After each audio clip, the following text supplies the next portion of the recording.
مرة كنت قاعد بالبيت مبسوط وفاتح انترنت، عم دردش مع رفقاتي والملل معوفني حياتي، مو ناقص الا يجي الوالد يستلمني بحكياته ويزيدها ويطرقني من كعب الدست. محاضرة طويلة عريضة هلا صرت قد الشنتير، تتصرف مثل الولاد ولساتو عقلك صغير، ولسه ما تلعب بالالعاب ما تفقش لي بالانترنت، بدل ما تقرا لك شي كتاب اللي بعمرك صار عندن عيله وبيت وسياره بيكابو. انا كنت بسابع نومي عم بحلم حلم غريب كتير، مشان ارفع راسه لابي بدي سوي عمل خطير، بدي روح انا ورفقاتي مشان نحرر الجولان. حكم البركه بالشباب كل واحد قد الفدان، وزعنا بيناتنا المهام وقائد الجيش طبعا حسام، وردوا على استلم والرادار ما رح تخفى علينا الاسرار، وهاني مهندس القنابل مع الفجل بيعمل عمايل، وكمان ايهم ومعتز وباشا ما بتهمنا حتى الميركافا، وجاي معنا حمزة الخطير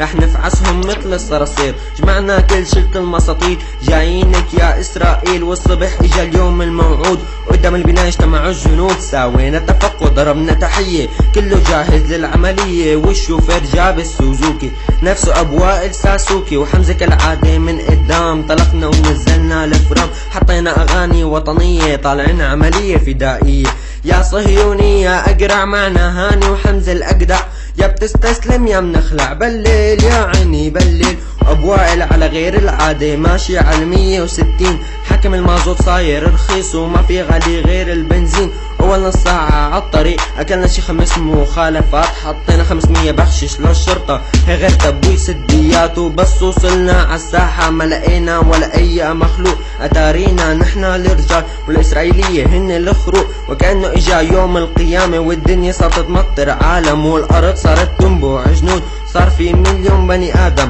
يا صهيوني يا من تنادي نحن لك في المرصادة، كفر الحكم وبدينا القتال بدنا نربح ما في مجال، يا شباب تعوا اسمعوا الاخبار هلا اجاني خبر عاجل، قال العدو طحش علينا شو ما يحكوا يا باطل، اهم الفحل نزع معركة قوى قلبه وسحب الزنار، امسل البنطلون من نص الساحة وقعد يبكي مثل الصغار، نطلك حمزة الخطير عامل لي حاله جرانديزر، يركض يقفز يضرب ويطير ويطلق من عيونه الليزر، صار له من نص ساعة مو اكل ما حدا من شره سلمان، اكل الاخضر واليابس والحمد لله ما جوعان، ما في بقلبه جنس الرحمة سواهن شاورما ولحمة، وكلنا قاعدين عم نتقاتل وباشا يحلقوا في العلالة، ريد بول بيعطيك جوانح شو هيدا يا هم ملالة، وجبنا البشار وقعدنا نتفرج كيف معتز قاعد يتدحرج، يفعسهم واحد ورا واحد ومن غضبه ما في ولا مخرج، هو فخر صناعة الحسكاوية هو من عندهم متخرج، فيكم تعتبروا هذا تسلاية لانه لسه ما نزل سلاحنا الاساسي،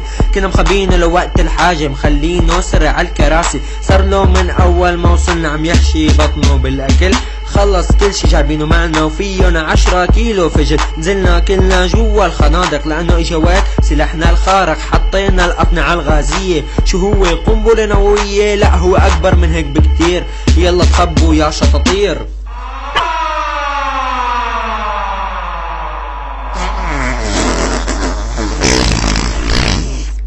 بس طلعنا نشوف اللي صار تفاجأنا بكمية الدمار، ما حدا نجي من الانفجار، يا ما تختنق يما انتحار، هيك نحنا حررنا جولان ورجعنا ونحنا منتصرين، ترقبونا في الحلقة الجاية رايحين نحرر فلسطين.